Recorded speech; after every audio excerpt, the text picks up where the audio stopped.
Welcome to Republican Roundtable. I'm your host, Max Reimer, continuing our series on the governor election that's happening in 2018. We have with us today another candidate, Phillip Parrish. Hi, Max. Phil, thank you for joining us on the Republican Roundtable today. You bet. For viewers who may not know you, and I don't know how they could not know you at this point, who are you? What's your background? You have a very interesting, assorted background, I would say, every time I hear you on the stump. That's right. It seems like this guy has done it all. Yeah. So. Well, I grew up here in Minnesota. I went to college to become a teacher. I taught school K-12 music, believe it or not, for 13 years. And I became a principal then later on in the career. And I landed a job at Girard Treatment Programs in Austin, Minnesota, New Dominion School. And I would still be there today. It was an amazing job, amazing people. We did some work with children that is very dear to my heart, the stuff that we were doing there. But I had joined the Navy Reserve in the midst of my education career, and I started out as an intelligence specialist, and 9.5 years into being an intelligence specialist, called away a couple times, I was offered a direct commission as an intelligence officer. And to this day, I'm an intelligence officer in the U.S. Navy Reserve. I've been away on active duty almost 10 years, well, more than 10 years cumulatively. And I plan to retire later this year after winning the endorsement in the election. Congratulations. And that experience as a counterterrorism specialist and foreign policy specialist is really one of the catalysts as to why this conversation is probably starting.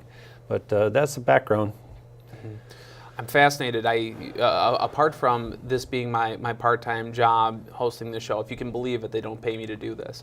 But I'm also on social media quite a bit, kind of paying attention to the candidates and the races and trying to stay abreast on the most recent information about this specific election.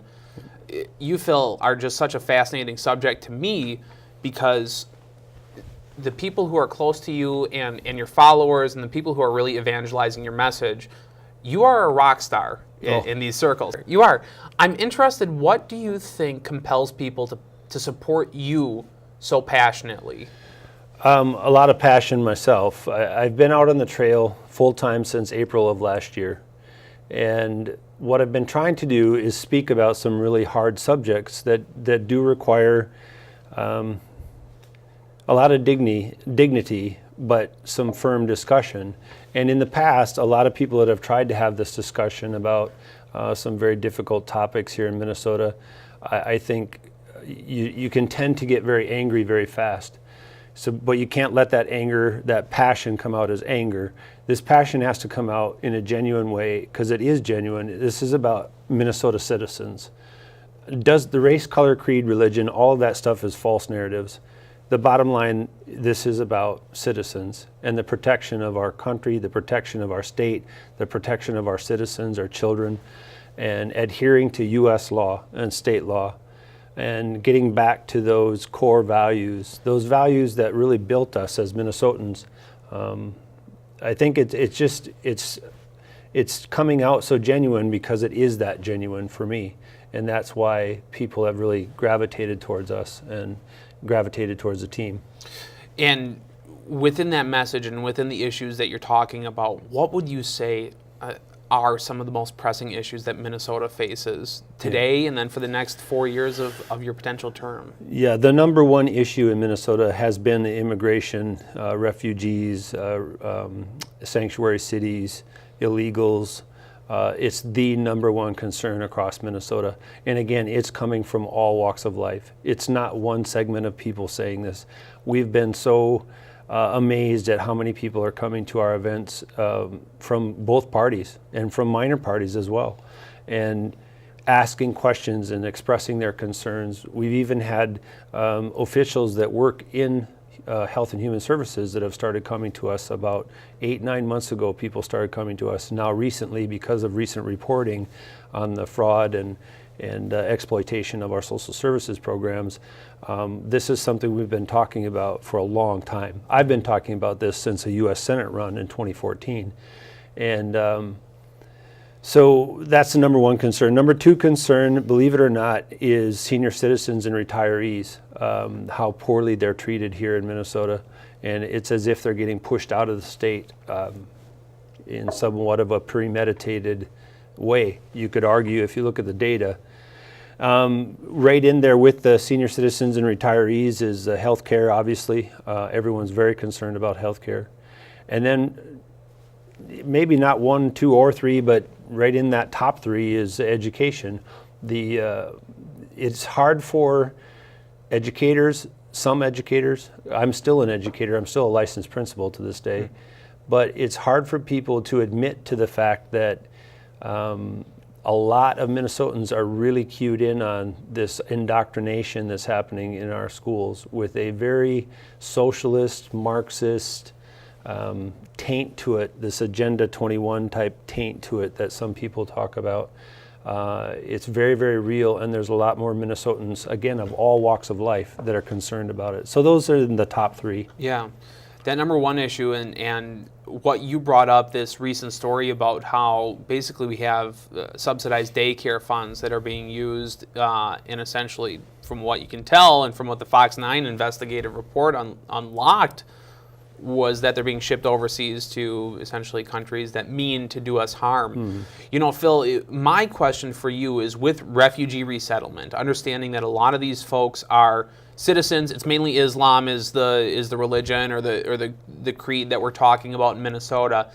With these people who are here already, who are citizens, what is the solution? You know, or what is the proposal for those who are already here? Is my question. Yeah, and I'm glad you used the word citizens, because those who are citizens or in the process of citizenship or within the legal bounds of the legal process, none of that is a worry. None of that is a concern.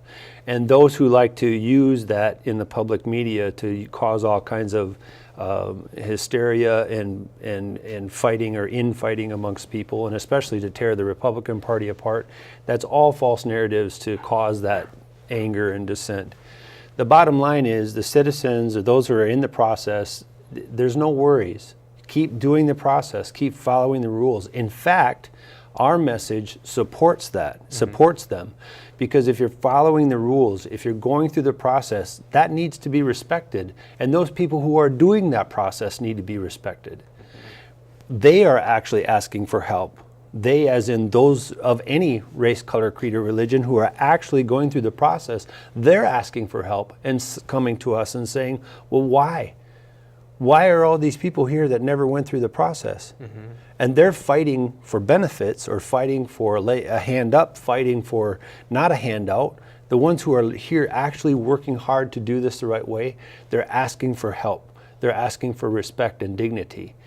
And when you have illegals and basically just hand and fist money handing out to people, it's actually disturbing to those who are trying to do it right, because it's an unfair thing to them. It's just not fair. Why am I doing this the hard way, is what they're saying to themselves. And I have other people who are they're obviously running a scam, and they can see the scam. Right.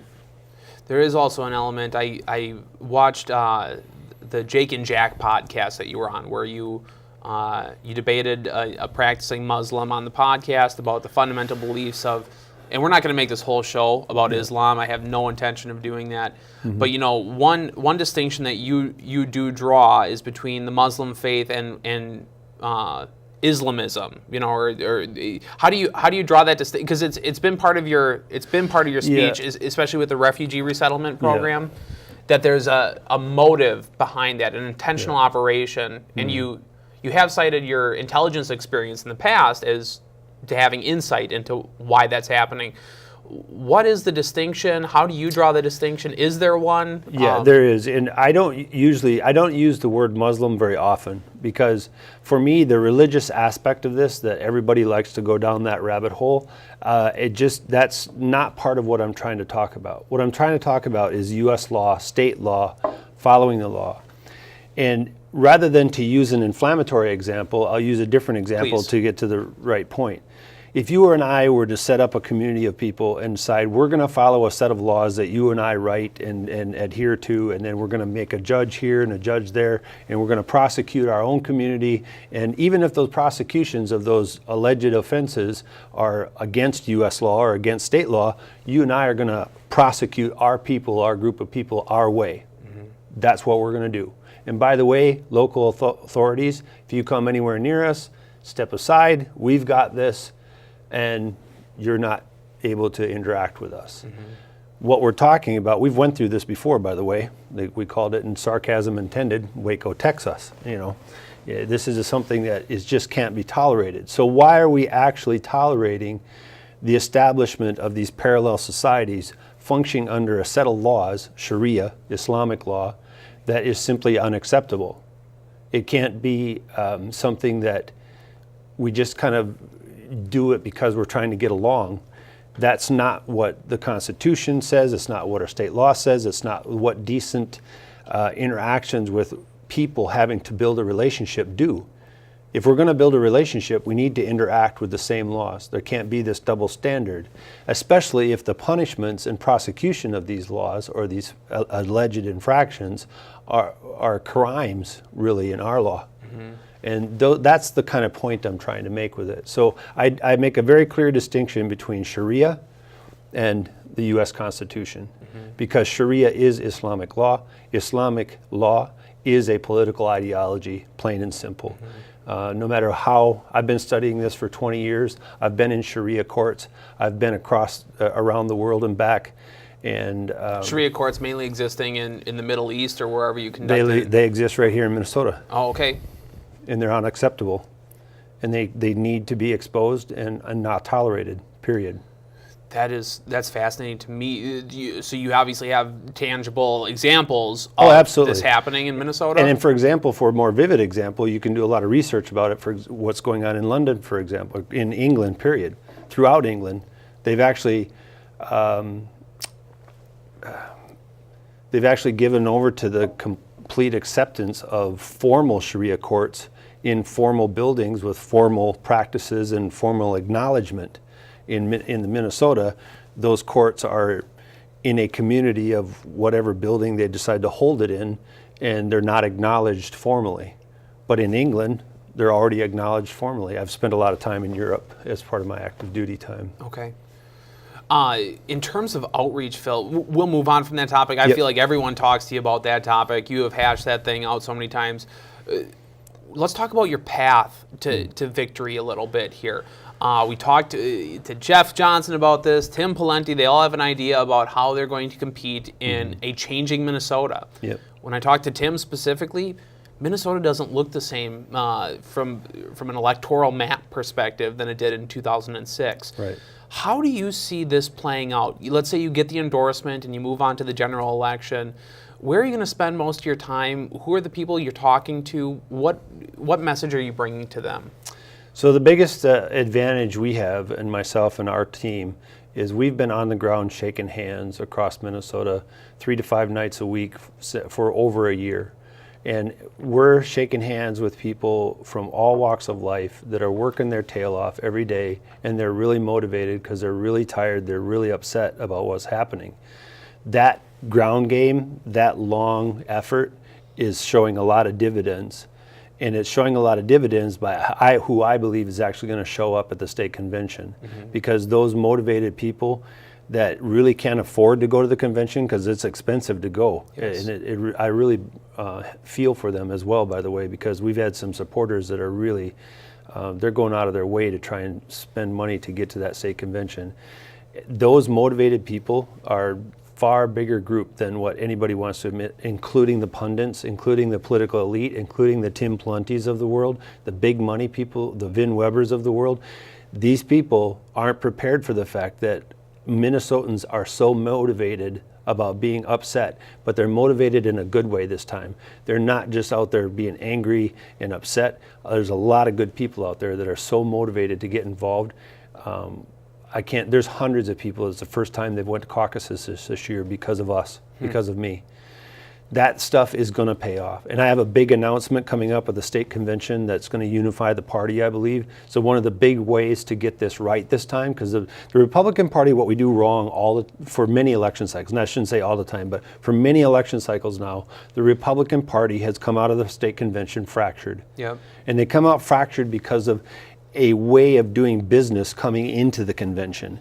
And it causes so much anger and hostility with certain groups of people that they get so emotional by the time they get to the endorsement voting, they just can't let go of it. And now all of a sudden the voting's done, and oh my gosh, my person didn't win, and what am I going to do? And they walk away from the state convention completely fractured. They go off then from this, well, it happens to be June 1st this year, and we got to all of a sudden be ready for the primary in August. Right. And then like that, November's here. And so that whole time has spent readjusting. I believe we're going to come through. We've been talking about this message for over a year. I've been talking about unification. I've been talking about a unified convention this year for over a year. It's not just talk. I believe it's going to happen. I believe we have a big announcement about who's going to be my lieutenant governor. Yep.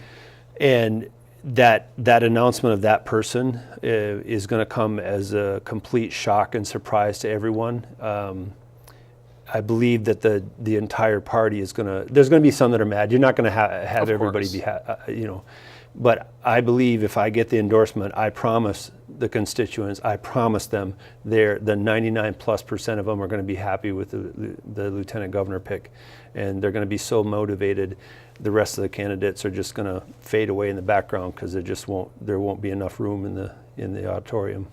To that end, talking about convention, you've made pretty clear from the beginning that you're abiding by the endorsement. You view it as every candidate who says they're running as a Republican views the endorsement.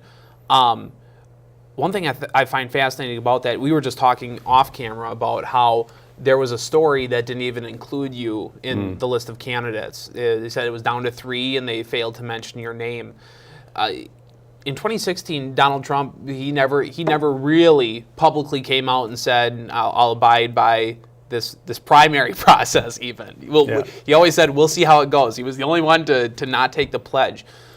What makes you such a believer in the endorsement process for the Republican Party that you're still willing to commit to taking it even when we have another major candidate who said, I'm not doing it? Yeah, he was going around it.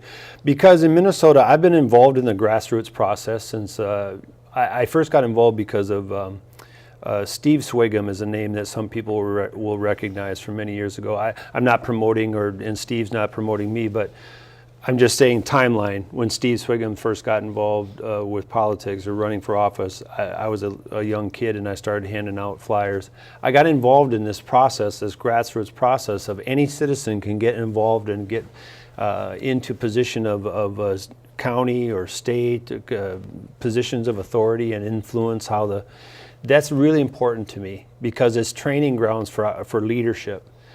So President Trump, I think, did the right thing with regards to that race, a national race, because there's so many moving parts that you don't have control of. And there is, as you can tell, as everyone can tell, in the federal government, there's a lot of corruption within both parties. Mm-hmm. And I say that without any hesitation, and I don't care who beats me down about it. There's a lot of corruption in both parties.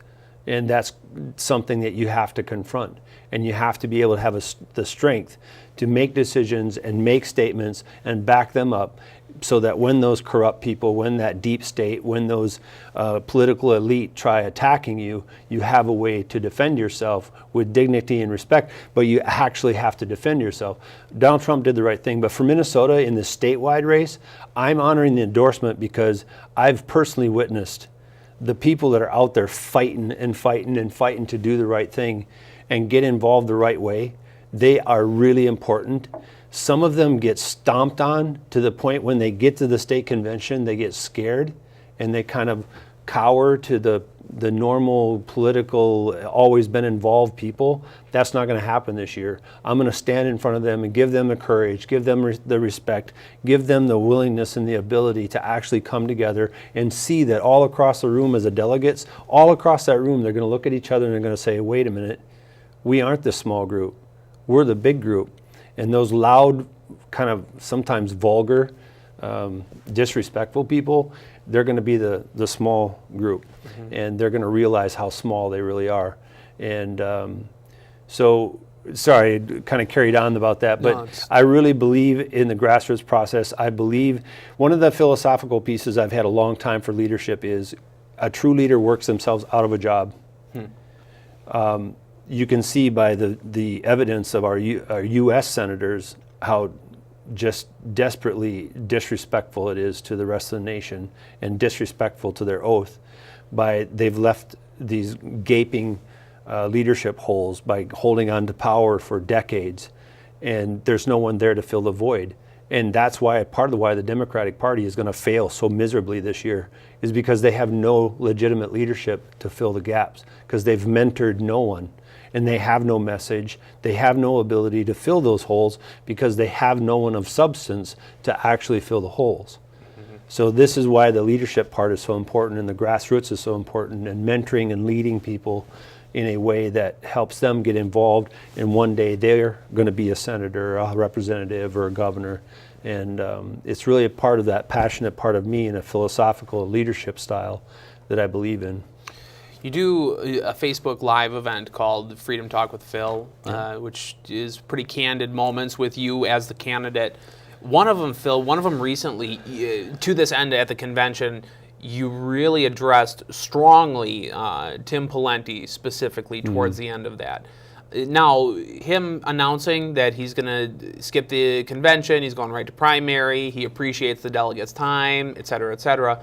What prompted that specific Freedom Talk topic from you? Because it was, it was pretty spicy. It was pretty spicy that day because Tim we had been at a couple of events. Jeff Johnson and I, and Mary Juliana Stevens and I, the three of us had been at several events where Tim had come in all of a sudden a little bit late and then leaves a little bit early. And while he's there, he just immediately goes to insulting us. And between that and the manner in which he's been kind of disrespectful to the central leadership, including very disrespectful, I believe, to Ms. Carnahan, the chair of the Central Party, that disrespect is very offensive to me, in the sense that it speaks volumes as to how the approach is to the taxpayer. The people, what I use for motivation and for passion is I think about my mom a lot. I think about my coworkers a lot. And so many of my coworkers, they're working paycheck to paycheck. They're digging quarters. Somebody said to me once, Phil, you use a lot of metaphors. No, I'm not using a metaphor here. I'm telling you the truth. This is not a metaphor. They're digging quarters out of their couch and chairs to pay for milk on the way home from work, to try and feed their family. These people motivate me because they're paying taxes, only then to be, back to the other subject, exploited to the tune of $100 million a year. Right.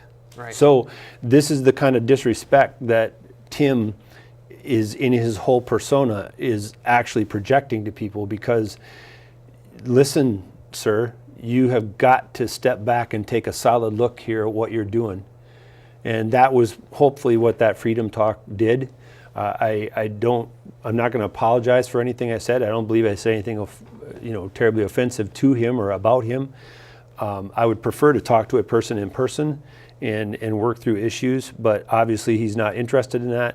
He's interested in completely dismissing the rest of us and believing that big money is going to win the race. And by the way, that big money doesn't really exist. I don't know if you know a trick about how they do the filing, but a lot of candidates do that first quarter of filing in a way where you front load all your donations and you haven't recorded expenses. So you come into the state convention looking like you have this big pot of money because it's been reported by the press. Yeah, it's not there because they haven't recorded their expenditures until second quarter, and second quarter reporting isn't due until after the state convention. Right. The Democrats do the same thing. Okay.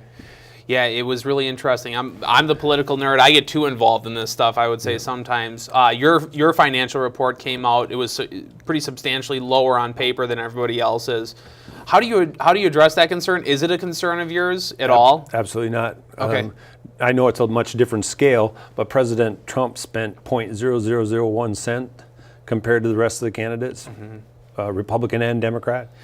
And we spent 0.00, probably minuscule cents compared to the rest, and we got third place in the statewide caucus poll. So at the end of the day, people are understanding and come. That's part of why people come to us, because we're that efficient, we're that effective, we understand what's needed, we make decisions about what's actually effective and important, and then spend money on that, and we don't spend money on things that are just frivolous and just feeding a machine. We're actually taking the time, spending the energy, spending the money specifically on what's needed to be done, not what we just want to do, but what we need to do. And that's why we're so effective, and that's why we're going to win.